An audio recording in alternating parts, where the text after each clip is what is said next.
On September 16, 2018, tragedy struck the quiet town of Willow Creek, Maine, in a way no one could have predicted. This small suburban town, where life seemed to flow peacefully, was shaken by the horrific murder of a young man whose life was cut short far too soon. Alex Harrington, a 22-year-old fitness trainer, was found dead in one of the town's most prestigious homes. That home belonged to Daria Cross, a well-known psychologist who appeared to live an impeccable life. Willow Creek was the epitome of a typical American suburb. Beautiful houses, well-manicured lawns, and quiet streets where residents knew each other by name created a sense of safety and comfort. However, behind the facade of tranquility, there lurked an atmosphere of intrigue and jealousy that would eventually lead to tragedy. It all began on the morning of September 16th. Daria Cross's neighbors, alarmed by the unusual silence from her house for several days, called the police to report strange occurrences. Alex Harrington, whose name had been unknown to the public until that day, became the central figure in the most mysterious and sinister murder that had ever shaken this small town. Alex was young, full of energy, and had big plans for the future. He had just moved to Willow Creek from Iowa in search of a better life, like many young people. Working as a fitness trainer and training local residents, he quickly gained popularity among his clients, especially among the town's affluent women. But on September 16, 2018, the shining facade of success and ambition crumbled. The police discovered Alex's body in the pool on Daria Cross's property. What began as a simple call from concerned neighbors quickly turned into a murder case that exposed the town's darkest secrets. Who killed Alex Harrington? And how did such a bright young man find himself at the center of a sinister web of passion and control? These were the questions that police and local journalists were trying to answer. But the deeper they dug, the more tangled and frightening the details became, enveloping not just Alex's life, but the lives of many in this seemingly perfect town. Alex Harrington was born on May 12, 1996, in the small town of Clear Lake, Iowa. From a young age, he was drawn to an active lifestyle. In school, he was a star on the football team, which earned him recognition among his peers. But Alex dreamed of something more than life in a small town. In 2018, at just 22 years old, he decided to change his fate and moved to Willow Creek, Maine. In Willow Creek, Alex found work as a trainer at an elite fitness club frequented by the town's wealthy and influential residents. Thanks to his natural charisma and excellent physical condition, he quickly attracted attention. His friendliness and ability to motivate people made him popular with clients, especially wealthy women. It seemed his life was on an upward trajectory. He acquired a new apartment, good connections, and promising prospects. Interviews with Alex's former clients began to emerge, with middle-aged women describing how charming and caring he was, how special he made them feel in his presence. His clients couldn't get enough of him, recalls one of them, Cheryl Weston. He was full of life, always helping me find a balance between training and living. Alex knew how to inspire. But behind the facade of success lay another side of Alex's life, one that few knew about. Gradually, through his interactions with a wealthy clientele, Alex became involved in the world of sugar relationships, secret connections where affluent women showered him with expensive gifts and financial support in exchange for attention and intimacy. Less than 6 months after moving to Willow Creek, Alex received his first luxurious gift, a gold chronograph worth several $1,000s from one of his clients. Following this gift came trips to upscale restaurants and designer clothing, which he flaunted on social media. His life on the surface seemed like a fairy tale: luxury, attention, and money. But with each new gift, he became more deeply entangled in a secret and dangerous game. With every new gift, Alex became increasingly dependent on these relationships. His clients were no longer just people paying for training. They became a part of his personal life. The money, which seemed easy at first, came with serious personal investments, both emotional and physical. His friend Tom, whom he had met at the gym, recalled, he said he liked all the gifts, but sometimes it felt like he was losing himself. He complained that the women were demanding more and more of his attention, but Alex didn't know how to say no. It was like he was trapped. Every step, every expensive gift brought Alex closer to a point where his life would become a victim of the very luxury that had once enticed him. Alex didn't realize that this temptation would soon turn into a threat to his own life.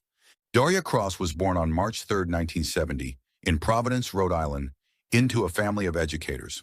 From a young age, she showed a deep interest in psychology, eager to understand human nature and behavior. After earning her degree in clinical psychology in 1994, Daria quickly built a successful career, becoming a respected specialist in therapy. In the 2010s, Daria began exploring alternative healing methods and spiritual practices, including meditation, esotericism, and energy healing. Her professional life shifted toward more metaphysical practices, where she combined psychology with esoteric rituals. However, beneath this surface lay a darker side of her personality, a desire for control and manipulation. In mid-2018, just a few months before Alex Harrington's murder, Daria met him at the fitness club, where he worked as a trainer. Their first interactions were professional, but Daria soon felt an unusual attraction to him. Clients at the fitness club noticed that Daria often stayed after sessions to chat with Alex, inviting him to spiritual talks. But these conversations quickly evolved into something deeper and more troubling. Witnesses reported that Daria began exerting a strong influence on Alex, using her psychological expertise to gradually convince him that their meeting was fated. She persuaded him that they were spiritually connected and that their destinies were intertwined in shared karma. Daria told Alex that he needed to undergo a purification to achieve a higher understanding of himself and the world. Daria immersed Alex in the world of esotericism and spiritual rituals. She claimed that through him she could heal her own karma, which had accumulated after a difficult divorce and estrangement from her parents. In July 2018, Daria began conducting spiritual cleansing sessions with Alex in her home, using various techniques, including meditation, crystals, and special ritual practices. Former colleagues of Daria recalled that she often spoke with admiration about her rituals and esoteric practices. In these conversations, she mentioned that she saw something more in Alex than just a client or friend, a vessel that would help her reach enlightenment. Daria once told me that she had found the perfect vessel through which she could cleanse her energy flows. She was always talking about these forces guiding her toward fulfilling a mission, but I thought it was just esoteric nonsense. But that nonsense soon took on horrifying forms. Daria convinced Alex that through him, she could spiritually be reborn and achieve perfection in life. She said that his sacrifice would become part of her path. Alex, trusting Daria as both a psychologist and spiritual guide, fell further and further under her influence. He started talking strangely about spiritual things he had never mentioned before. He said that Daria had shown him another side of life, but sometimes I could tell that it scared him. I think she was really messing with his head. Each day, Alex found himself deeper in the trap of her manipulation. He was bound to her not just physically, but emotionally, unaware that his trust was being exploited for her personal gain. Daria dragged him further into her cleansing rituals, claiming that it would benefit not only him, but her as well, as part of their shared karmic connection. This was not just a bond between a psychologist and her patient.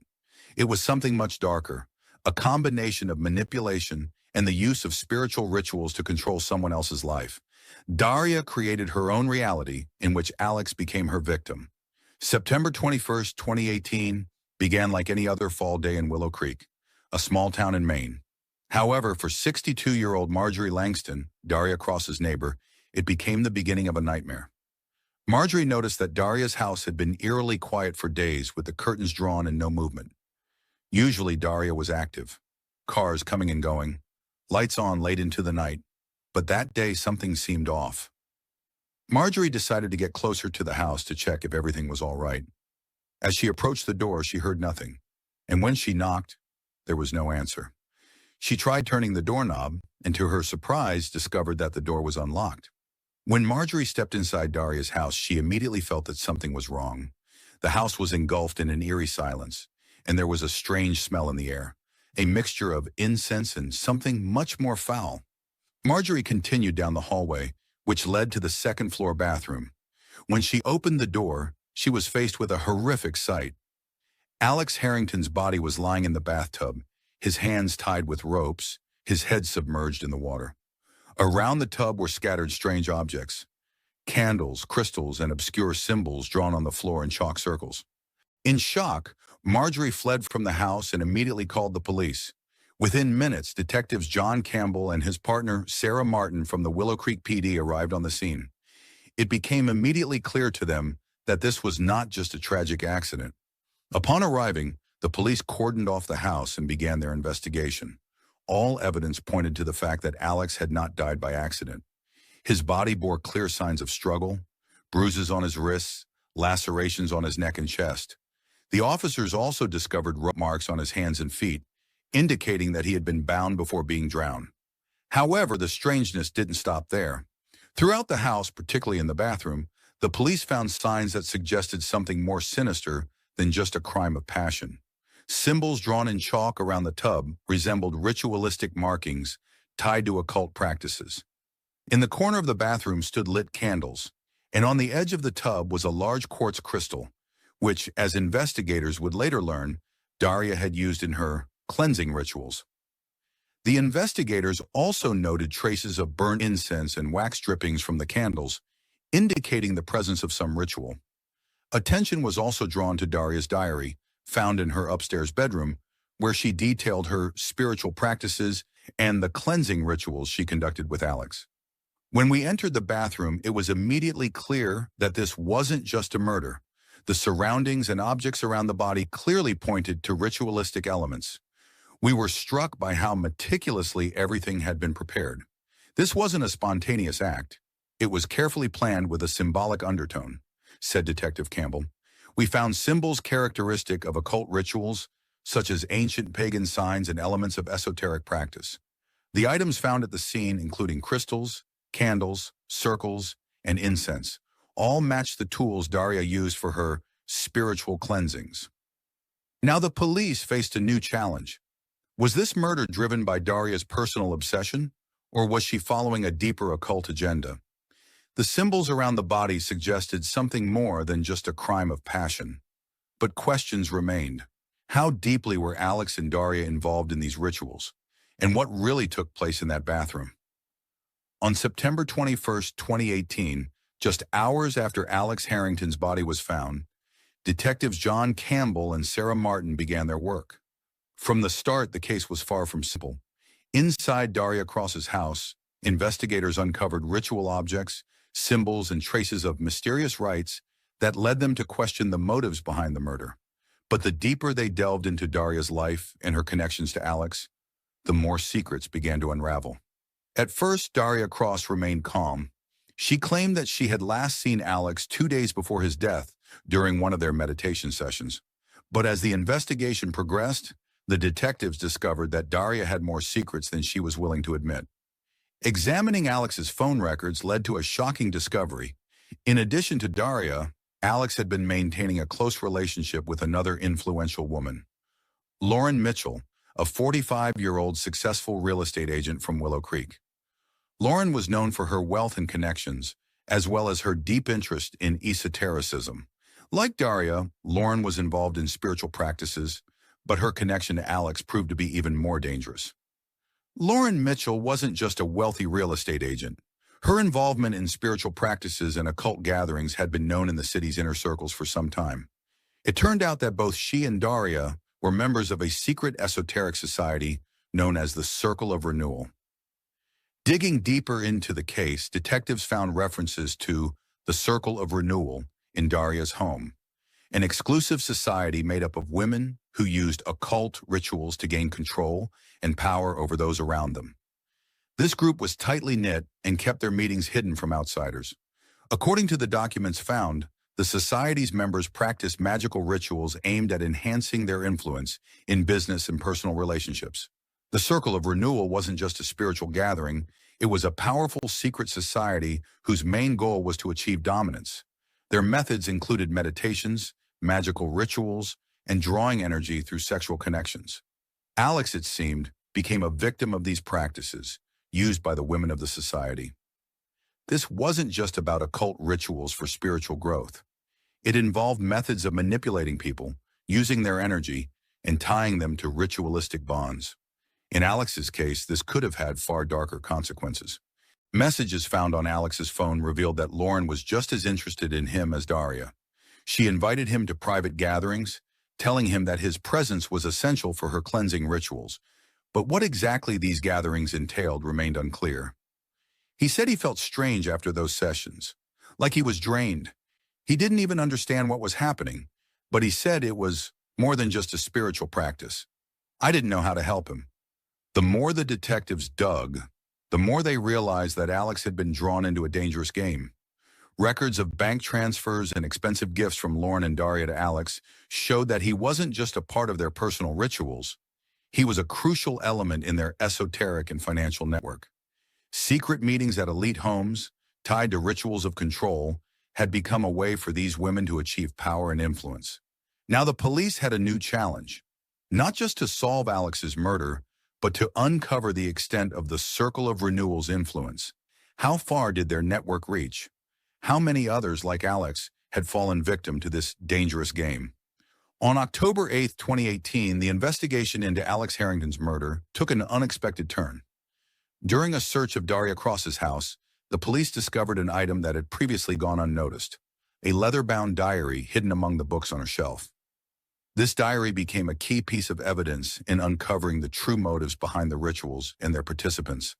The detectives were stunned as they began to read Daria's entries. On those pages, she detailed the occult rituals that she and Lauren had performed together, with one chapter dedicated entirely to Alex. Daria wrote that Alex was meant to be the sacrifice in a ritual she and Lauren planned to achieve higher spiritual power. She described the preparation process for the ritual, including the days and nights they spent meditating and cleansing Alex. Daria's writing shocked us. It clearly stated that she and Lauren were planning a ritual in which Alex was meant to play a central role. But what truly struck us were her words about the sacrifice. Daria claimed it was necessary to complete their spiritual journey. In her entries, Daria insisted that she never intended to harm Alex. She believed that through the cleansing ritual, he was supposed to become a mediator between the human world and the spiritual realm. However, as the entries progressed, they became darker, describing the failed attempts to carry out the ritual and the pressure Lauren exerted on her to complete it. Daria wrote that she felt cornered and feared exposure of her secret practices to the other members of the Circle of Renewal. However, the real bombshell came when the detectives found a hidden video recording taken on the night of Alex's murder. A camera discreetly placed in the corner of one of the upstairs rooms captured shocking footage. The video showed Lauren arriving at Daria's house on the night of September 15th. She confidently walked into the bathroom, where Alex was already bound and partially submerged in water. Lauren took control of the ritual, looking calm and authoritative. The video made it clear that Lauren was in control that fateful evening. She threatened to expose Daria's secret practices if she didn't complete the ritual. Lauren forced Daria to continue despite her doubts and fears. In the recording, you could hear Lauren commanding, "You have to do this. If you stop now, everyone will know you're a failure. You know what this will mean for you." Daria was trapped. Under Lauren's pressure, she complied and completed the ritual, which proved fatal for Alex. Lauren continued to insist that this was their only chance to complete their spiritual rebirth, and Daria, fearful for her standing in both society and the circle, followed her lead. These pieces of evidence changed the course of the investigation. On October 18, 2018, police issued an arrest warrant for Lauren Mitchell. She was charged not only with complicity in the murder, but also with manipulating spiritual rituals and using her control over Daria to achieve her own goals. Lauren did not resist arrest. She remained silent as she was taken into custody at her home. But the evidence was undeniable. The video showed that she played a central role in manipulating Daria, leading to Alex Harrington's death. Now the detectives knew that the ritual, which had begun as a cleansing, had turned into a deadly game of power and control. Alex became a victim not only of esoteric beliefs, but also of the ambitions of two women deeply immersed in their dark rituals. But questions remained. Was Daria simply a pawn in Lauren's game, or did she bear her own share of the blame? On October 20th, 2018, the investigation into Alex Harrington's murder entered a new phase. Police conducted a second search of Lauren Mitchell's house, hoping to find additional evidence of her involvement in the rituals and manipulations. During the search, they discovered a mysterious artifact that led to an unexpected revelation. In one of the closets, detectives found an ancient amulet, carefully hidden in a carved wooden box. The amulet was made of old silver, etched with engravings that matched the symbols found at the crime scene. At first, it seemed like just another esoteric item, but further analysis revealed that this artifact belonged to the head leader of the Circle of Renewal, a closed occult society in which Lauren held a high-ranking position. The amulet, it turned out, was more than just a piece of jewelry. It was an important artifact with symbolic meaning within the Circle of Renewal. Members of the society believed that it granted its owner special power, the ability to manipulate and control others' minds through rituals. This amulet symbolized authority in the highest level of spiritual knowledge, and its presence in Lauren's possession indicated her special role in the cult. This artifact was more than just a mystical relic.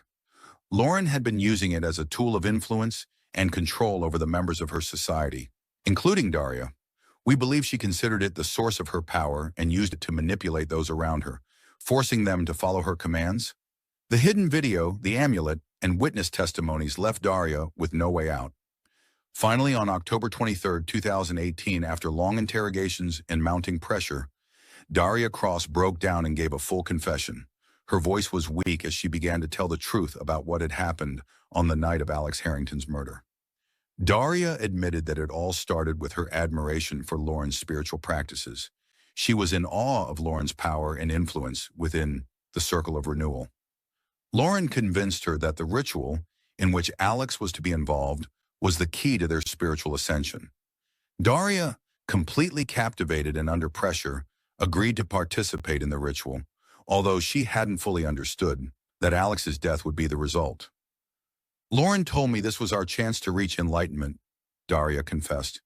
She convinced me that Alex had to be the sacrifice so we could cleanse our souls and ascend to a new level.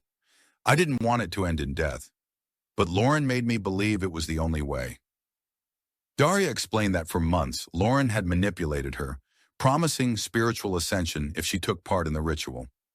Lauren insisted that without this sacrifice, they would both remain trapped in their karma and never reach their goal. Daria was so deeply entangled in this belief system that she saw no other way but to comply. Daria's diary entries and her testimony to the detectives confirmed that Lauren had been controlling not only the ritual, but also Daria's life for months, terrorizing her and manipulating her fears. Lauren convinced her that Alex's death was a spiritual necessity, without which they would both remain trapped in their unfinished lives. In her confessions, Daria repeatedly emphasized that she didn't know the final purpose of the ritual and believed it would just be a spiritual cleansing session. However, under pressure from Lauren and the threat of being exposed to the circle, Daria felt she had no choice. On October 20, 2018, the investigation into the murder of Alex Harrington entered a new phase. Police conducted a second search of Lauren Mitchell's house, hoping to find more evidence of her involvement in the rituals and manipulations. During the search, a mysterious artifact was discovered, leading detectives to an unexpected revelation. In one of the closets, detectives found an ancient amulet, carefully hidden in a carved wooden box. The amulet was made of antique silver with engravings that matched the symbols found at the crime scene. Initially, it seemed like just another esoteric item, but analysis revealed that this artifact belonged to the leader of the Circle of Renewal, a closed occult society in which Lauren held a high-ranking position. The amulet, it turned out, was more than just an ornament. It was a significant artifact, holding symbolic power within the Circle of Renewal. Members believed that it granted its owner special abilities, the power to manipulate and control others' minds through rituals. This amulet symbolized authority and the highest degree of spiritual knowledge, and its presence with Lauren indicated her special role in the cult. This artifact was more than a mystical relic. Lauren had been using it as a tool of influence and control over the members of her society, including Daria. We believe she saw it as the source of her power, and through it, she could manipulate others, forcing them to obey her commands. The hidden video, the amulet, and witness testimonies left Daria with no way out. Finally, on October 23, 2018, after long interrogations and pressure, Daria Cross broke down and gave a full confession. Her voice was weak as she began to reveal the truth about what had happened on the night of Alex Harrington's murder. Daria confessed that everything began with her belief in Lauren's spiritual practices. She admired Lauren's power and influence within the circle of renewal. Lauren convinced her that the ritual involving Alex was key to their spiritual ascension. Daria, completely captivated and under pressure, agreed to participate in the ritual, although she didn't fully understand that Alex's death would be the result. Lauren told me this was our chance to reach enlightenment, Daria confessed. She convinced me that Alex had to be the sacrifice so we could cleanse our souls and ascend to a new level. I didn't want it to end in death, but Lauren made me believe it was the only way. Daria revealed that for months Lauren had manipulated her, promising spiritual ascension if she participated in the ritual. Lauren claimed that without this sacrifice, they would remain prisoners of their karma and never achieve their goals. Daria was so deeply involved in this belief system that she saw no other way but to comply. Daria's diary entries and her testimony to the detectives confirmed that Lauren had been controlling not only the ritual, but also Daria's life for months, using fear and manipulation. Lauren convinced her that Alex's death was a spiritual necessity, without which they would remain trapped in their unfinished lives. In her confessions, Daria repeatedly emphasized that she didn't know the final goal of the ritual and believed it would only be a spiritual cleansing session. However, under pressure from Lauren and the threat of exposure to the circle, Daria felt she had no choice. On October 25, 2018, a month after the investigation began, Willow Creek Police officially announced the double arrest in connection with the murder of Alex Harrington. Lauren Mitchell and Daria Cross were charged not only with premeditated murder, but also with participating in an illegal sect that used ritualistic practices, manipulation, and psychological abuse to achieve its goals.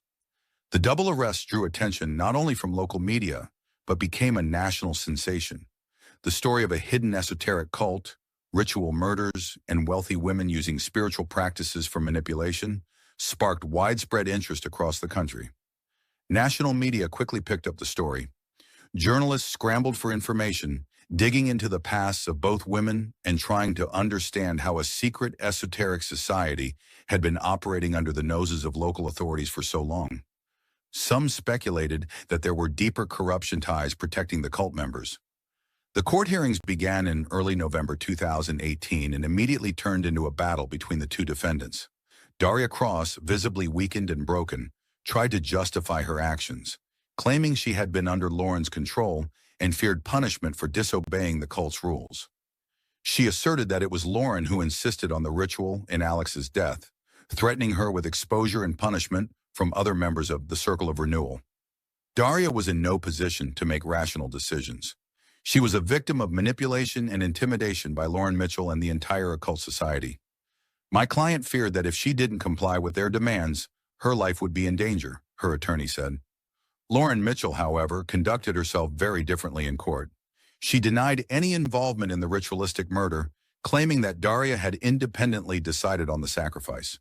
Lauren argued that Daria acted out of her own motivations, trying to gain more influence in the Circle of Renewal. Lauren insisted she had no intention of killing Alex and did not participate in the ritual. I never gave her orders. I didn't force her to kill anyone. It was her idea, her way of proving her loyalty to the cult. I wasn't even in the house that night, Lauren stated in court. The trial became a battlefield for both sides. Daria maintained her innocence, claiming that Lauren forced her into participating in the ritual. Meanwhile, Lauren vehemently denied all accusations, rejecting any involvement in the murder and insisting that Daria had chosen to conduct the ritual on her own to elevate her standing within the cult. It seemed both women were throwing accusations at each other, trying to avoid responsibility for Alex's death. But police and prosecutors continued to argue that both were inextricably linked to this horrific crime and the sect, which manipulated people for power and control. Testimonies from other members of the Circle of Renewal added even more confusing details. They described how Lauren and Daria participated in dangerous rituals, but noted that conflicts for leadership and influence within the cult often arose between them. These strained relations may have played a crucial role in the tragedy that occurred on the night of September 15th. The arrests and trial not only revealed the terrifying details of the occult rituals, but also the deep conflict between two women who manipulated each other in their pursuit of power and spiritual ascension. But who was truly the driving force behind this deadly game remained to be uncovered. The trial for the murder of Alex Harrington began on January 15, 2019, and quickly became one of the most talked about in the country. The courtroom was packed with journalists who eagerly awaited the dramatic showdown between the two defendants, Lauren Mitchell and Daria Cross. The case gained such widespread attention, not only because of the horrific circumstances of the murder, but also due to both women's connection to the Circle of Renewal. Lauren Mitchell's attorneys quickly assumed an active defensive stance. They put forth the argument that the entire story was nothing more than the product of Daria Cross's unstable mind, consumed by delusional ideas about fate and spiritual cleansing. To defend Lauren, her attorneys presented Daria's diaries, which were filled with mystical theories, ritual practices, and descriptions of her spiritual experiences. They used these writings as evidence to suggest that Daria had been obsessed with her esoteric fantasies and had orchestrated the murder herself. Throughout the trial, Lauren's lawyers attempted to distance their client from the crime, portraying her as a victim of Daria's manipulations. They insisted that Lauren had no involvement in the murder and that the entire idea for the ritual came from Daria, who, according to them, saw it as a way to achieve enlightenment and elevate her standing within the cult. However, the prosecution was determined not to let Lauren go unpunished. In court, evidence of her long-standing involvement in the Circle of Renewal was presented. Prosecutor Thomas Drake informed the court that Lauren was not just a participant, but in fact the leader of the sect.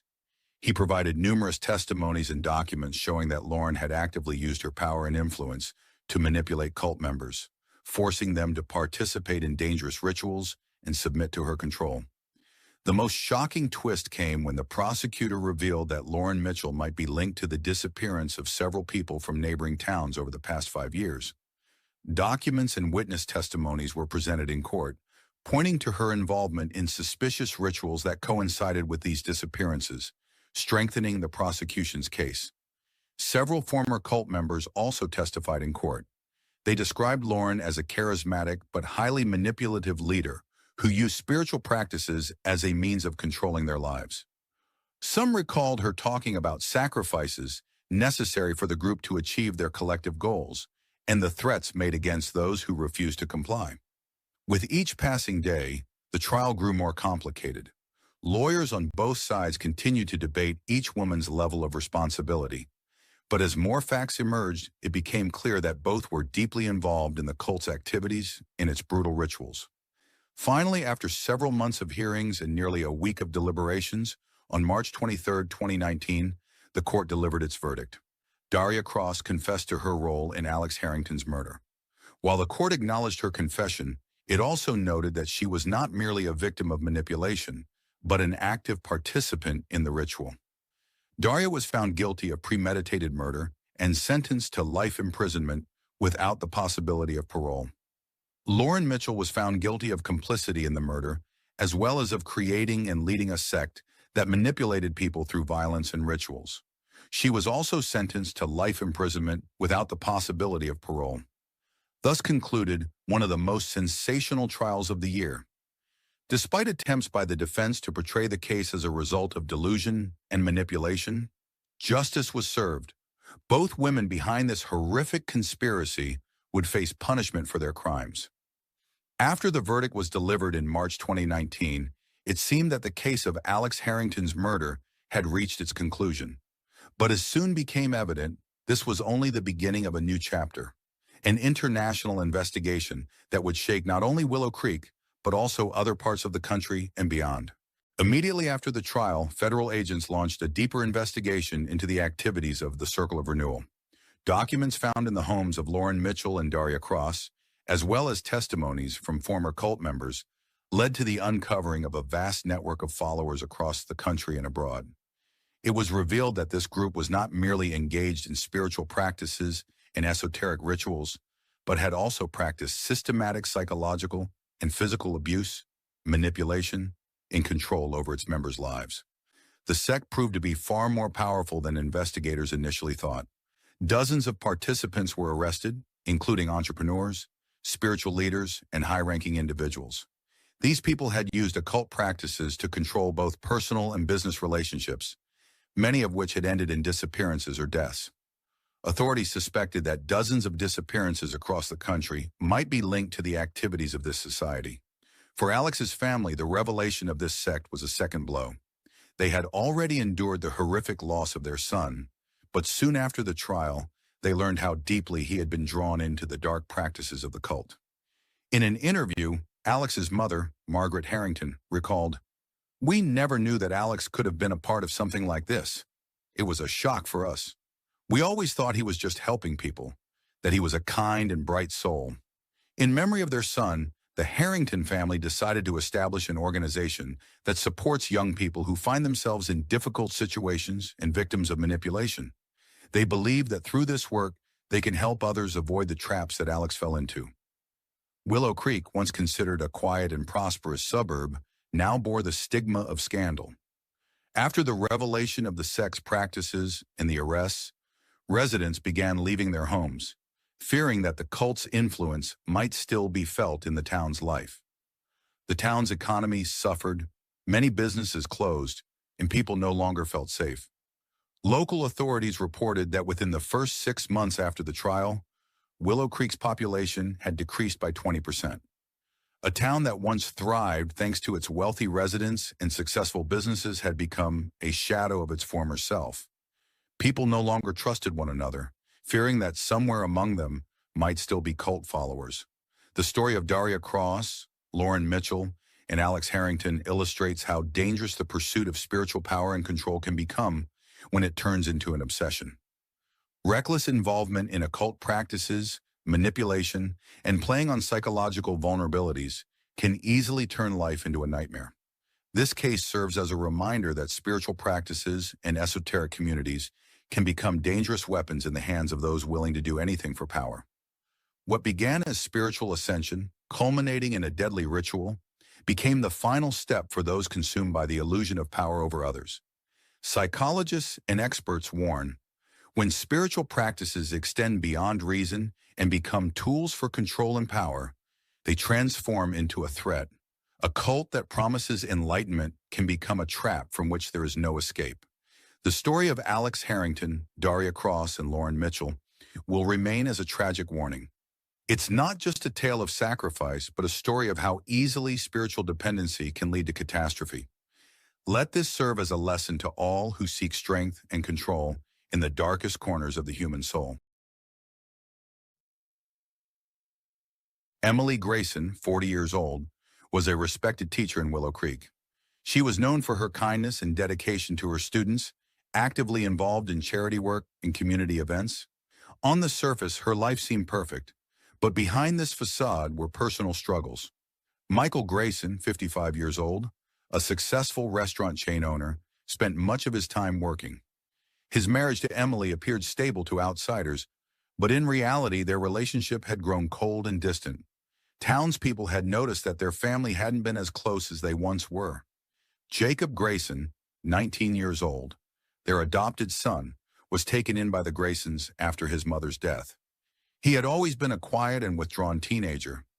Over the years, he felt like an outsider in the family and gradually developed growing resentment toward his adoptive parents. Recent attempts to attend college were unsuccessful, and he withdrew further into himself, displaying troubling signs of detachment.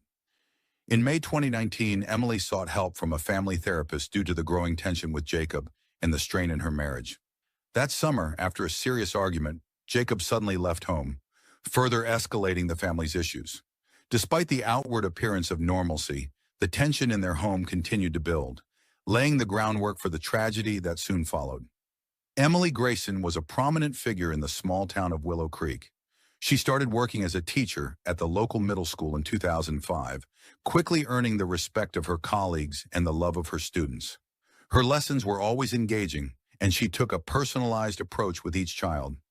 In 2012, she initiated the Second Chance program, helping troubled teens rehabilitate and successfully complete their education. Colleagues and parents praised her for her contributions to youth development, and city officials awarded her several times for her work in education. Emily was also heavily involved in town life. Each year, she organized charity events for families in need, raised funds for the local animal shelter, and often volunteered at various community events. In 2018, she became the head of the town's festival committee, organizing the largest City Day celebration in its history. Her energy and optimism inspired many, and on the surface it seemed that Emily was a happy and successful woman. Emily had been married to Michael Grayson, a successful restaurant chain owner, for 15 years. Their wedding in 2004 had been a major event in the small town of Willow Creek. Michael provided a luxurious lifestyle, a beautiful house with a garden, vacations at resorts, and dinners at the finest restaurants. But over time, their relationship began to change. Starting in 2015, friends began to notice that Michael was spending more and more time working or traveling. Emily was often left home alone, and a sense of emptiness began to take hold in her life. She rarely spoke about her feelings, and only her close friend Laura Miller knew that Emily's marriage hadn't been as strong as it appeared for quite some time. In recent years, the couple had grown apart, and this became especially noticeable in 2019 when Michael missed their anniversary, citing urgent business in another city. Neighbors noticed that Emily had become more withdrawn and introspective, and conversations about their perfect home life began to fade. Jacob had been adopted by the Graysons when he was 12 years old. In 2012, his mother, Emily's close friend, had died in a car accident. Emily and Michael decided to take him into their family, and at first the relationship between him and Emily was warm.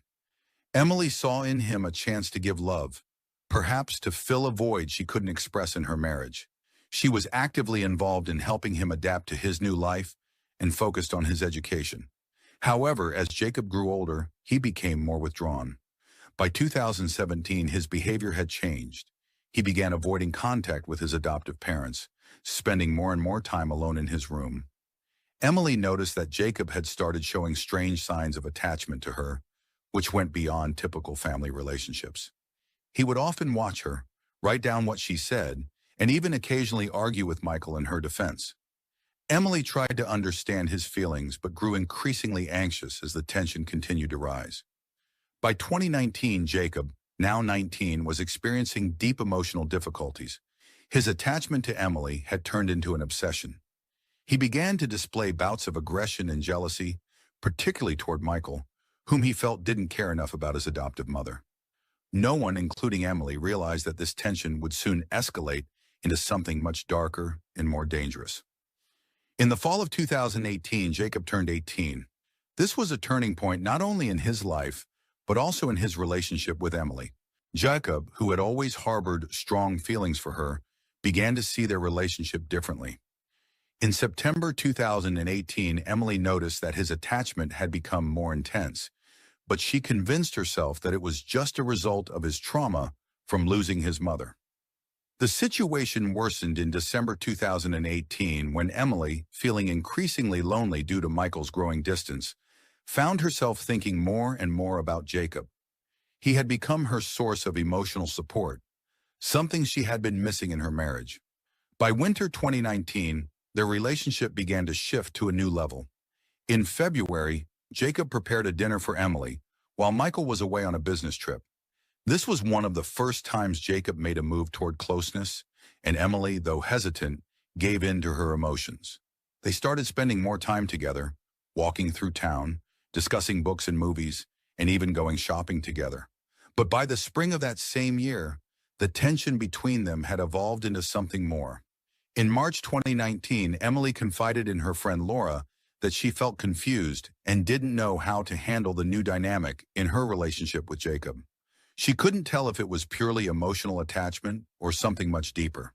Between May and June 2019, everything became clear. They began meeting in secret, and their relationship became both romantic and psychologically dependent. Emily felt guilty and morally conflicted, but Jacob, in turn, became increasingly obsessed. He no longer saw her just as a mother figure, but as the object of his desires. Their relationship became something forbidden, something that was tearing apart both her inner world and his psychological state. Psychologists working on the case later noted that these relationships represented a complex psychological phenomenon. Emily, despite her role as a mother, found solace and youth in Jacob, something she could no longer find in her marriage. With each passing day, she became more emotionally dependent on Jacob, even though she was fully aware that these relationships violated every moral boundary. For Jacob, these relationships were far more painful. Psychologists explained his behavior as the result of deep trauma associated with losing his mother and his mixed feelings for Emily. He saw her as a mother, a woman, and an object of obsession. By the spring of 2019, his behavior became even more unstable. He was consumed by jealousy, especially when Michael was around. By the summer of 2019, those around Emily and Jacob began to notice strange behavior. Observant neighbors, such as Caroline Steele, a close friend of Emily's, noticed that Jacob was spending more and more time with Emily. In June 2019, Caroline saw Jacob lingering at Emily's house several times, even when Michael was away on business trips. She also noticed that Emily seemed increasingly distracted and often avoided personal conversations. On a few occasions, Caroline overheard long, emotional conversations behind closed doors, with voices growing tense. It started to worry her, but she had no idea that something much more serious was happening beneath the surface. Between July and August 2019, neighbors increasingly heard loud arguments coming from the Grayson household. Jacob grew more irritable, and when Michael returned from one of his business trips, he started noticing changes in Emily's mood. Observers noted that Jacob's behavior was becoming stranger. He began avoiding contact with neighbors, growing more aggressive and withdrawn. By late August 2019, the tension had reached its peak when Michael unexpectedly returned home early from a trip and found Emily and Jacob alone together. Emily tried to smooth things over, but Michael immediately sensed something was wrong. At that moment, their relationships began to unravel before their eyes, and Jacob started acting even more impulsively. October 18, 2019 began like any other day in quiet Willow Creek. Emily Grayson spent her morning at school, teaching as usual, and then headed home around noon. However, by evening, it became clear that something was wrong. At 7:30 p.m., Michael Grayson called the police, reporting that his wife was missing. He said that when he returned home, Emily was nowhere to be found, and he couldn't reach her by phone. Emily's usual routine included working in her art studio, located in the basement of their home, during the evenings, but this time she wasn't there. When the police arrived, they immediately noticed the eerie silence and odd atmosphere in the house. There were no signs of forced entry, but something clearly felt off. Around 9 p.m., detectives descended into the basement, where Emily worked on her art. There, amidst scattered tools and unfinished canvases, they found her body. Emily lay on the floor, strangled with a rope. At first glance, the scene was arranged to look like a suicide. The rope was carefully tied to a shelf, and her body was positioned almost peacefully. But experienced detectives quickly noticed details that didn't add up. Emily's body bore multiple bruises on her wrists and neck, indicating she had fought back. Around her lay broken items, including sculptures and brushes, which clearly suggested a physical struggle. Near the body, they also found shoe prints that did not belong to either Emily or Michael. These small but crucial details made it clear to the police. This wasn't a suicide. It was a carefully planned murder, staged to look like one. The police launched an investigation with a meticulous examination of the crime scene. The following morning, October 19th, detectives uncovered another crucial piece of evidence inside the house: Emily's diary, hidden in her bedroom. This diary became a turning point in the case. In it, Emily detailed the last few months of her life, describing Jacob's strange and increasingly threatening behavior. She wrote about how she had begun to fear him, noting that Jacob often watched her at night and had become more aggressive in recent weeks. One of the entries, dated October 5, 2019, was particularly significant for the investigation. In it, Emily described an incident where she noticed Jacob watching her through the window of her studio late at night. She also wrote about her attempts to end their dangerous relationship and how Jacob refused to accept her decision. Emily was on the verge of despair, but was too afraid to tell Michael what was really going on. She even considered leaving town, but didn't know how to do so without completely destroying her family's life. The discovery of Emily's diary was an unexpected twist in the investigation. Now the police had evidence that the relationship between Jacob and Emily had been tense and dangerous. Investigators who initially suspected possible motives tied to financial issues or marital disputes between Emily and Michael shifted their focus to a new theory: premeditated murder by Jacob, driven by his obsession with Emily. According to data found on Jacob's phone, the police learned that shortly before the murder, on October 17th, there had been a heated exchange between him and Emily. Emily had firmly tried to end their relationship, stating that they couldn't continue this way and that she no longer wanted to hide the truth from Michael. In response, Jacob sent her a threatening message: "You can't just walk away. You belong to me." This text became a critical piece of evidence linking him to the murder. When the police questioned Jacob on October 20th, he initially denied any involvement in Emily's disappearance, claiming he hadn't seen her since the morning of October 18th. However, under the weight of evidence, the diary, text messages, and clues from the crime scene, his story began to fall apart. Detectives noticed that he grew increasingly nervous whenever the topic of his relationship with Emily came up, and by the end of the interrogation, it was clear that he was hiding something. On October 25, 2019, exactly 1 week after Emily Grayson's tragic death, Willow Creek Police received an emergency call from Michael Grayson's office. A company employee arriving for work in the morning found his lifeless body on the office floor. At first glance, it appeared to be a robbery. The office door had been forced open, papers were scattered across the floor, and the safe containing money and important documents had been emptied. Initially, investigators thought it was a random crime, but soon details emerged that pointed in a different direction. Michael had a hidden camera in his office, installed for security after recent threats against his business. When detectives reviewed the footage, they saw an unknown figure dressed in dark clothing and a mask enter the office just minutes before the murder. The person acted quickly and with purpose, dispelling the theory of a random burglar. Moreover, the way the killer moved suggested they knew exactly where the safe was and what documents to target. This was not typical of a robbery.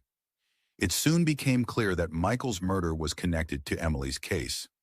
Detectives began to examine Michael's connections and return to his relationships with his wife and Jacob.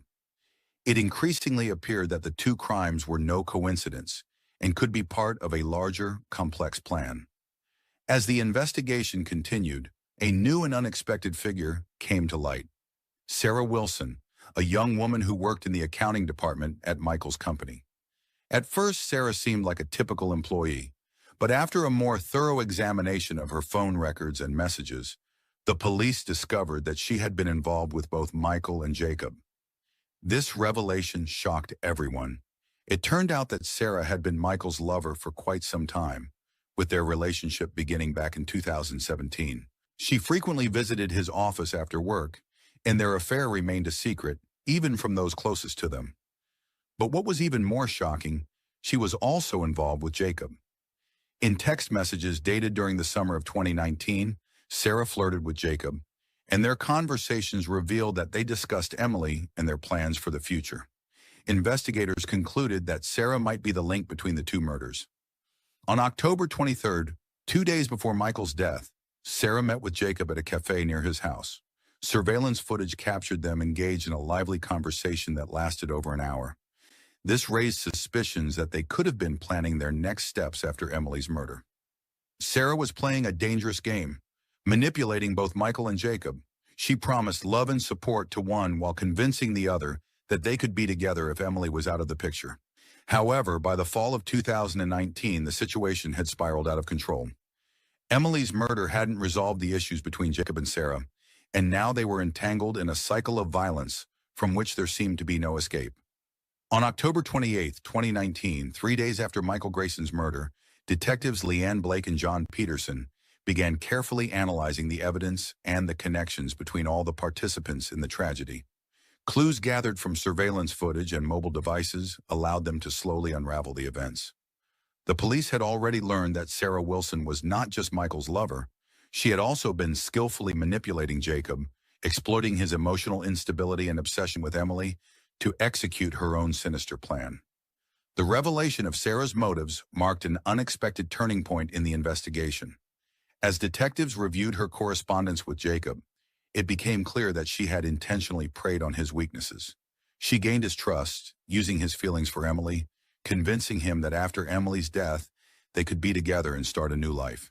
These messages, dating from July and August of 2019, showed how Sarah methodically led Jacob toward the idea of killing Emily, convincing him that it was the only way out of their situation. Jacob, consumed by his passion for Emily and Sarah's promises, became the perfect pawn in her scheme. Sarah masterfully orchestrated the situation, leading Jacob to believe that eliminating Emily would free them both. In August 2019, she sent him a message that read, "We can only be together when this is all over. You know what needs to happen." These words became key evidence of Sarah's critical role in driving the events forward. Even after Emily's death, Sarah continued to manipulate Jacob, convincing him that they could start a new life together, but only after they dealt with one final obstacle: Michael. They held secret meetings where they discussed the next steps, and Jacob, now completely under Sarah's control, began planning the murder of his adoptive father. Sarah remained behind the scenes, continuing to use Jacob as her puppet. On October 22, 2019, just days before Michael's murder, Sarah began applying more pressure on Jacob. Their conversations were filled with mentions of how Michael supposedly suspected them, and that if they didn't act soon, their entire future would be destroyed. Sarah intensified the pressure, playing on Jacob's fears that he would lose her and end up alone. All of this led Jacob to commit the murder, believing he was acting out of love for Sarah and to protect their future. However, Sarah already had a different plan for the future. On October 25th, the day after Michael's murder, she began planning her escape. Her plans included eliminating Jacob to ensure there were no loose ends that could lead back to her. Sarah knew that Jacob would eventually start to panic and make mistakes, which could jeopardize her safety. She intended to stage his death as a suicide, tying up all the remaining loose ends. Sarah started looking for an opportunity to lure Jacob to a secluded location where she could execute her plan. In their final text exchange, dated October 26th, she suggested they meet at his parents' house, reassuring him that it would be their new beginning. As always, Jacob agreed, unaware that he was about to become her next target. However, the next day on October 27th, the police received an anonymous tip implicating Sarah in both murders. This call disrupted her plans. Detectives began closely monitoring her movements and intercepted several phone calls, which revealed that Sarah was planning to flee. On October 28th, just hours before her planned meeting with Jacob, the police arrested Sarah. On October 28, 2019, following Sarah's arrest, the police also detained Jacob. He was found in his apartment in a state of extreme stress and anxiety. Jacob did not resist arrest and appeared broken. Detectives noticed that he had started to realize the full scope of his actions. Sarah, on the other hand, remained cold and refused to admit to anything. The trial began on January 15, 2020. Sarah and Jacob faced charges for the murders of Emily and Michael Grayson. The prosecution built its case on the premise that Sarah was the mastermind, skillfully manipulating Jacob to achieve her goals. Prosecutor Jane McKenzie presented evidence showing that Sarah exploited Jacob's emotional instability to convince him to eliminate his adoptive parents, promising him a new life and love that in reality never existed. On January 19th, text messages between Sarah and Jacob were presented in court, revealing how she gradually pushed him toward the murders. These messages demonstrated just how calculated her tactics were, designed to completely control the young man. However, Sarah continued to insist on her innocence, claiming that she never intended to commit murder and that her relationship with Jacob had been misinterpreted. The trial turned into a psychological drama. The prosecution portrayed Sarah as a cunning manipulator whose influence over Jacob was so strong that he fully submitted to her will. Jacob was presented as a victim, a mentally unstable person who had become a puppet in the hands of an experienced manipulator. In court, surveillance footage was shown, capturing Sarah and Jacob discussing the murders just days before Michael's death.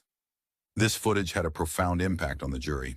Sarah appeared nervous, trying to deny her involvement in the conspiracy, but her lies began to unravel as more evidence was presented. On January 25th, psychologists brought in for the trial testified that Jacob suffered from severe emotional problems stemming from childhood trauma and complicated relationships with his adoptive parents. However, his actions were largely attributed to Sarah's strong influence, as she expertly manipulated his mind and convinced him of the false necessity of committing the murders. On February 5th, 2020, Jacob unexpectedly gave shocking testimony. During interrogation, he confessed that he had been madly in love with Emily and had hoped that one day they could be together. He openly revealed that Sarah had exploited his obsession and promised him a new life if he helped her get rid of Emily and Michael. Jacob admitted that despite his love for Emily, he acted under Sarah's influence, and his perception of the situation had been completely distorted by her manipulations. This confession hit like a bombshell. Sarah, who had previously denied her involvement, looked shaken and tried to change her defense strategy, claiming that her statements had been made under pressure. But the evidence against her was too overwhelming. After several weeks of interrogations, expert testimony, and witness statements, on February 20th, 2020, the jury delivered their verdict. Jacob was found guilty of second-degree murder and sentenced to life in prison with the possibility of parole after 25 years. In his closing remarks, the judge emphasized that Jacob was a young man suffering from severe psychological disorders and that his actions were the result of deep psychological trauma and manipulation. Sarah, on the other hand, was sentenced to death. Her role as the mastermind and manipulator was deemed particularly egregious by the court. The verdict sparked intense debate in the community and became a shocking conclusion to this complex. Born on August 15, 1958 in Milwaukee, Wisconsin, Lori Hel Bembenek grew up in an ordinary working-class family of Polish descent. From an early age, Lori displayed remarkable determination and a burning desire to make a difference in the world. Her dream was unusual for a girl at that time. She wanted to become a police officer. As a teenager, Lori developed an interest in justice and human rights, inspired by stories of valor and honor she heard in the news and saw in films. After graduating high school, Lori didn't let go of her dream. Her determination led her to join the Milwaukee Police Department in 1980 at the age of 22. It was a significant year for Lori, a time when her dreams began to take shape. However, the reality of working in law enforcement was not as romantic as she had imagined. While serving in the department, Lori faced strict discipline and unspoken rules that didn't always align with her idealistic view of the world. Quickly, Lori began to see the darker side of law enforcement. She was surrounded mostly by men, many of whom treated her with suspicion and disdain. The department's atmosphere was rife with sexism and hidden discrimination. During this time, Lori increasingly noticed that some officers broke the rules but avoided consequences due to their connections within the system. Lori's career in the police force ended as abruptly as it had begun. In August 1980, she was fired for allegedly filing a false police report. In reality, as Lori later claimed, her dismissal was a result of her outspoken protests against internal corruption and discrimination. She had filed complaints against her colleagues, pointing out their misconduct, which led to her being isolated. Her dream of becoming a police officer was shattered, and at 22, she found herself without a job or support from her former colleagues. After her dismissal, Lori went through a difficult period in her life. Losing her job with the police, she sank into depression and struggled to find new employment. During this time, she had to take whatever jobs she could to make ends meet, and her path unexpectedly led her into the world of entertainment. In October 1980, Lori landed a job at the famous Playboy Club in Lake Geneva, Wisconsin. Although her work primarily involved serving customers, her attractive appearance and confidence quickly made her popular with the club's patrons. She worked as a waitress in a skin-tight Playboy bunny outfit, a look that soon became part of her public image. However, Lori took no pride in this phase of her life. Her job at the Playboy Club was a means of survival during a challenging period. Inside, she still held on to her dream of a career in law enforcement, and she continued to fight for her right to justice, preparing to file a complaint over discrimination and her wrongful dismissal. This experience showed Lori just how harsh and unfair the world could be, but it also made her stronger and more determined to fight for her rights until the end. This turning point in her life became the beginning of a series of events that would forever change her destiny. After her dismissal from the police and brief stint at the Playboy Club, Lori Hel Bembenek began rebuilding her life. In December 1980, when her world seemed to be falling apart, Lori met Fred Schultz. Fred was a Milwaukee Police Department detective with 13 years of experience. He was 10 years older than Lori and had a reputation among his colleagues as a notorious partier. His love for nightclubs and dancing earned him the nickname Disco.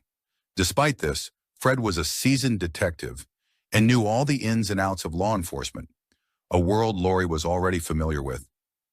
By that time, his marriage to Christine Schultz, his first wife, had collapsed. Their relationship had finally ended in November 1980 after 14 years together. Christine, the mother of their two sons, 11-year-old Sean and 8-year-old Shannon, had grown tired of Fred's endless infidelities. After the divorce, she gained full custody of the children and remained living in the home the couple had once shared.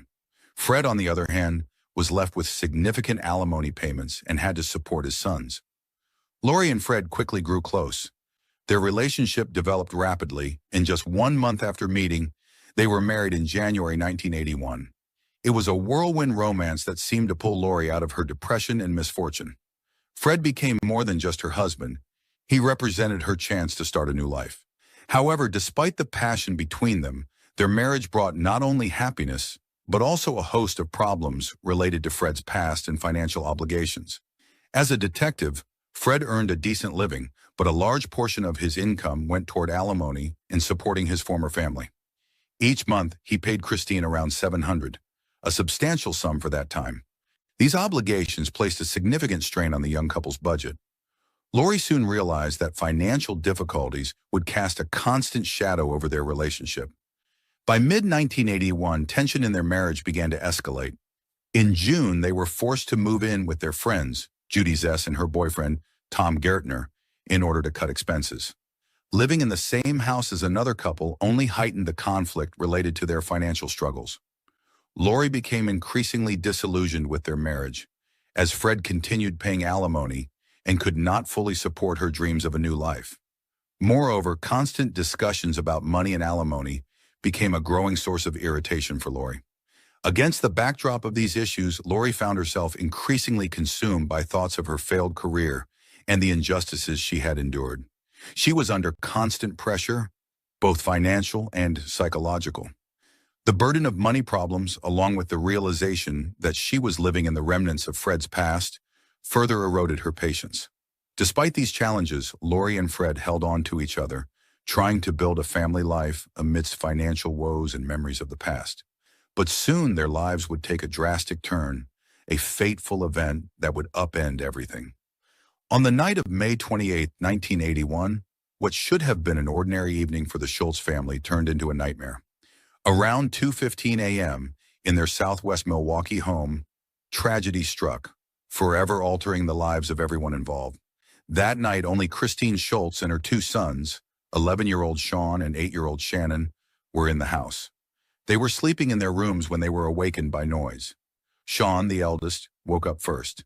In his half-asleep daze, he saw a strange figure in their home, a stranger with a red ponytail, wearing a green jacket and black boots that reminded him of the type worn by police officers. Sean quickly realized that this person was trying to tie him up, but he managed to break free. He screamed, waking his younger brother. The terrified boys rushed to their mother's bedroom, but it was already too late. When Sean reached her room, he found Christine lying face down on the bed, her wrists tied with ropes and a bandana wrapped around her mouth. Her body was still. Sean noticed a gunshot wound in her back, and a sense of dread overwhelmed him. He knew his mother was dead. When the police arrived at the crime scene, it was immediately clear that this was a cold-blooded murder. Christine had been shot at close range. The bullet pierced through her heart. The alarm had been raised by her boyfriend, Stuart Honeck, who had been informed of the incident by one of the boys.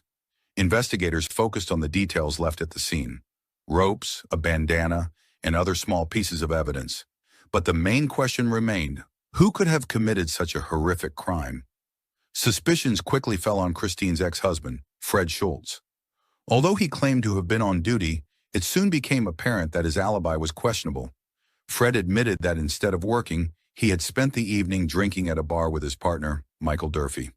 While his direct involvement in the murder couldn't be proven, another shocking detail emerged. The weapon used to kill Christine was his service revolver, a .38 caliber handgun that he kept at home. The investigation took a new turn when detectives shifted their focus to Lori Bembenek. The police began to suspect that she might have used Fred's revolver to commit the murder. One of the key factors was the lack of signs of forced entry at Christine's house, suggesting that the perpetrator might have had access to a key. It was known that Fred had made a copy of Christine's house key from their eldest son, Sean's key. This could explain how the intruder entered the house unnoticed. A crucial piece of evidence was a wig found in the plumbing system of the apartment Lori and Fred shared. The fibers from the wig matched those found on Christine's body. This discovery only increased suspicion against Lori. Additionally, hair found on the bandana used to bind Christine was consistent with hair from Lori's hairbrush. These pieces of evidence became the foundation of the prosecution's case, though Lori continued to maintain her innocence. However, not everything was clear-cut. Ballistics tests conducted on Fred's revolver, while initially matching the bullet retrieved from Christine's body, were later called into question. Some experts suggested that the tests may have been flawed, raising doubts about the accuracy of the results. Serious concerns arose that the investigation might have been biased, particularly given that Lori had previously filed complaints about corruption within the Milwaukee Police Department. Despite the many questions and uncertainties, on June 24, 1981, Lori was arrested and charged with the murder of Christine Schultz. This arrest marked the beginning of a lengthy legal battle that would capture the attention of the entire nation. The public was shocked. A beautiful young woman, a former police officer and Playboy model, was now accused of a cold-blooded killing. But for Lori, this was only the beginning of her long fight for justice. Lori Bembenek's trial began in February 1982 in Milwaukee County Court, Wisconsin. The case garnered massive public interest. A former police officer accused of cold-bloodedly murdering her husband's ex-wife became the centerpiece of one of the most scandalous trials of the decade. Lori entered the courtroom under the watchful eyes of reporters and the public, eager to uncover the truth about what had happened on that fateful night in May 1981. The prosecution built its case around several key points. Prosecutors argued that Lori's motive for killing Christine Schultz was jealousy and financial troubles. They painted Lori as a woman embittered by the presence of her husband's ex-wife, who forced him to pay $700 a month in alimony, severely straining the couple's finances.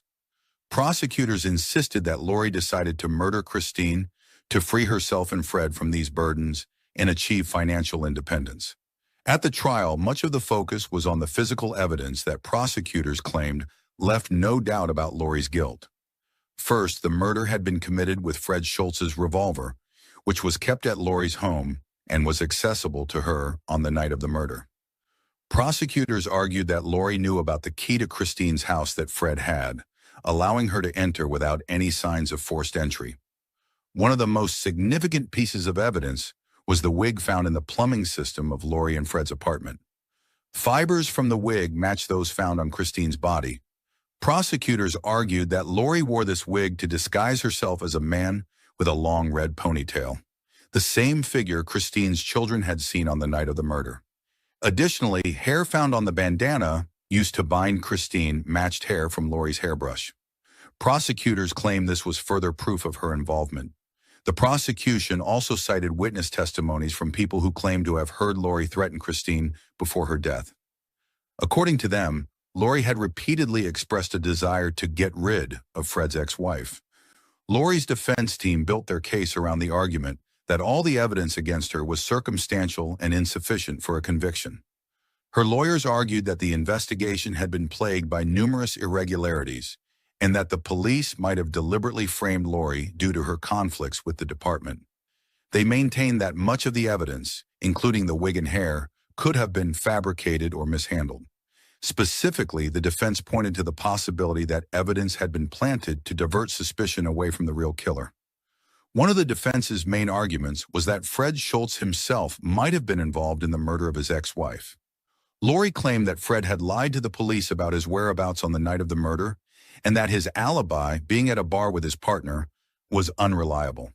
However, despite this, the court did not pursue the theory of Fred's involvement, focusing instead on the charges against Lori. One of the most controversial aspects of the case revolved around the eyewitness testimonies. For instance, Christine's eldest son, Sean, had seen the intruder that night, but could not definitively identify Lori as the killer. He described the person as having a red ponytail, which he assumed belonged to a man, something that did not match Lori's appearance at the time, as her hair was blonde. The defense argued that this fact pointed to a mistaken identification of the perpetrator. Nevertheless, the prosecution relied on other witness testimonies, including a statement from one of Lori's friends who claimed she had offered money for Christine's murder. On March 9, 1982, after an extensive trial, the jury delivered its verdict. Lori Bembenek was found guilty of first-degree murder. She was sentenced to life imprisonment at the Taycheedah Correctional Institution in Fond du Lac, Wisconsin. The verdict sparked a wave of emotions in the public. Some believed that justice had been served, while others were convinced that Lori had fallen victim to a corrupt system and injustice. However, for Lori, this conviction was not the end, but the beginning of her long fight for freedom and to clear her name. In the following years, she would file several appeals, trying to have the case reviewed and the murder charges against her dropped. After her conviction in 1982, Lori Bembenek found herself in a maximum security prison, Taycheedah Correctional Institution in Fond du Lac, Wisconsin. This place became her home for the next 8 years. Despite the harsh conditions, Lori didn't let prison life break her spirit. She always maintained her innocence and held on to hope for justice. In prison, Lori kept herself busy with self-education. She earned a bachelor's degree from the University of Wisconsin-Parkside and even started a prison newspaper, which helped her stay occupied and connected to the outside world. She drew strength from the letters of support she received and the growing media interest in her case. Lori became a figure who garnered increasing sympathy from the public. Many believed she had become a victim of an unjust judicial system. However, her appeals were consistently denied. Her defense team repeatedly sought to have the case reopened, citing new facts and questionable evidence on which the conviction was based, but they were unsuccessful. Lori felt increasingly cornered, realizing that justice might never be served. The summer of 1990 marked a turning point in Lori's life. She grew close to Dominic Guglietti, the brother of one of the inmates, who helped her devise a plan for escape. This relationship became a source of inspiration and hope for Lori's freedom. Together, they planned an escape that shocked many for its boldness and precision. On July 15, 1990, Lori made a desperate move. She escaped from Taycheedah Correctional Institution using a simple yet effective plan. While performing her prison duties in the laundry, she crawled through a window and then scaled a 7-foot barbed wire fence. At that moment, Dominic was waiting for her in a car outside the prison. This moment marked the culmination of her long efforts to break free. After the escape, Lori and Dominic fled to Canada. They hid out in Thunder Bay, Ontario, where they started a new life under false identities. However, their freedom was short-lived. Lori's story quickly caught the attention of both American and Canadian media. The program America's Most Wanted aired an episode about her, which led to an increase in citizen participation in the manhunt. Soon after, a tourist recognized Lori in a restaurant and reported her to the authorities. On October 17, 1990, Lori and Dominic were arrested by Canadian police after 3 months on the run. In Canada, Lori fiercely resisted extradition to the United States, sparking yet another wave of public interest in her case. Canadian authorities stated that Lori's transfer back to the U.S. would only be possible under the condition of a new trial. This development became a significant milestone for Lori and her legal team, as it meant her case was given a second chance. Lori's escape had turned her into a symbol of the fight against injustice. In Milwaukee, thousands of people rallied in support of her, viewing her escape as an act of defiance against a corrupt system. A few weeks after her escape, a rally was held in a city park under the slogan, "Run, Bambi, Run." Over 200 people gathered to show their solidarity with Lori, many wearing t-shirts bearing the slogan. Lori had transformed into a kind of folk hero, symbolizing the struggle for freedom and justice. The media began to cover her case from a new perspective. A growing number of people began questioning whether Lori was truly guilty or if she had been the victim of police corruption and a judicial mistake. Public support grew, and Lori came to be seen more and more as a victim of wrongful prosecution. Her escape only heightened this image. adding even more drama to her story. After her arrest in Canada in the fall of 1990, Lori Bembenek became the center of international attention. Canadian authorities were reluctant to extradite her back to the U.S. without conditions. They required that Lori be granted a new trial upon her return. This development marked a turning point in Bembenek's case.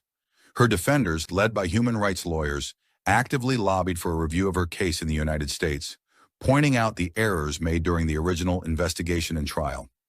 On April 22, 1991, Lori voluntarily returned to the U.S., where a new phase of her fight began. Judicial authorities agreed to reopen the case, which was a significant victory for Lori and her attorneys. This meant that, perhaps a decade after Christine Schultz's murder, the truth might finally come to light.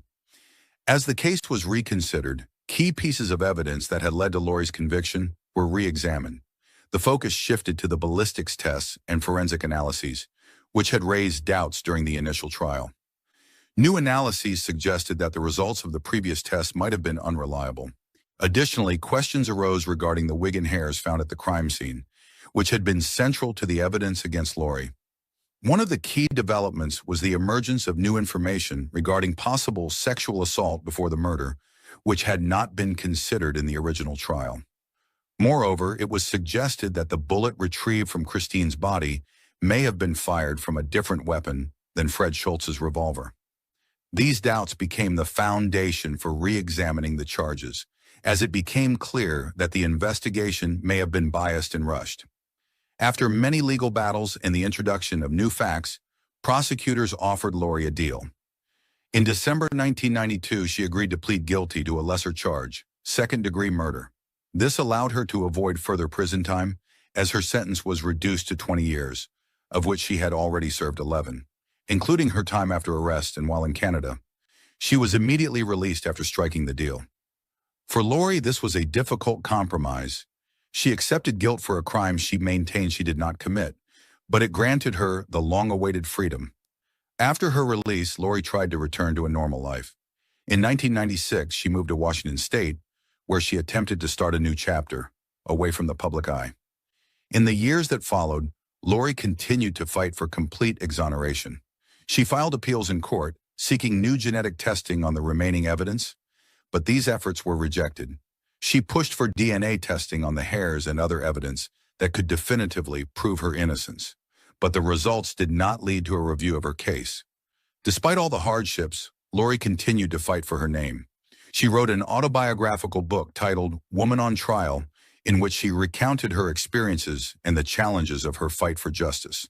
Her health gradually declined due to years of stress and imprisonment. In 2002, Lori completed her probation, officially closing her criminal case.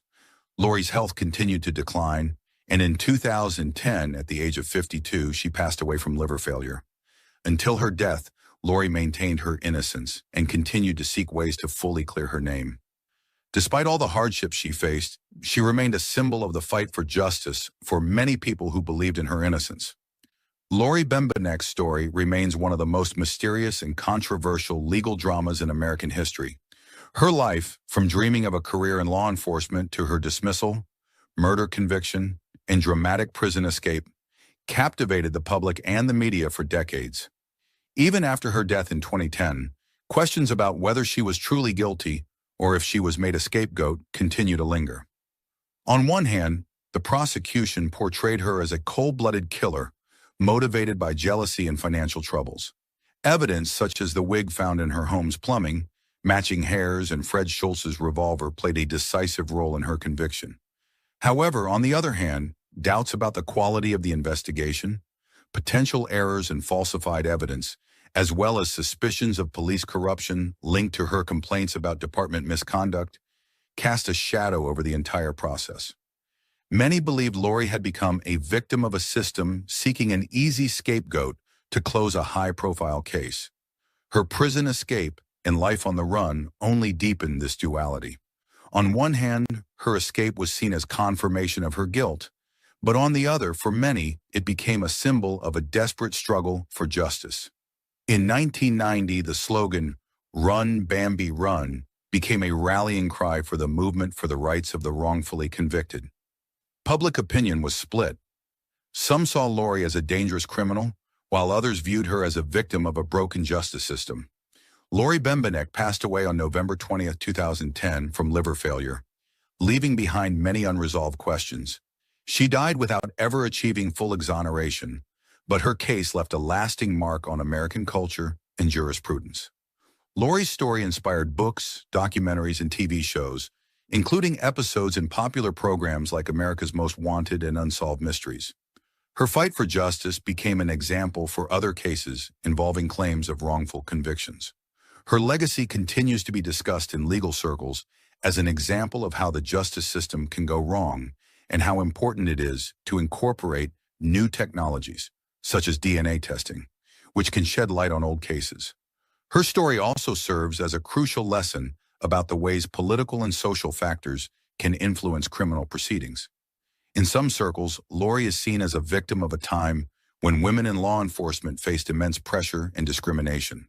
Her battle against police corruption, which may have led to her prosecution, remains a symbol of resilience and determination. Lori Bembenek's case had a significant impact on public opinion.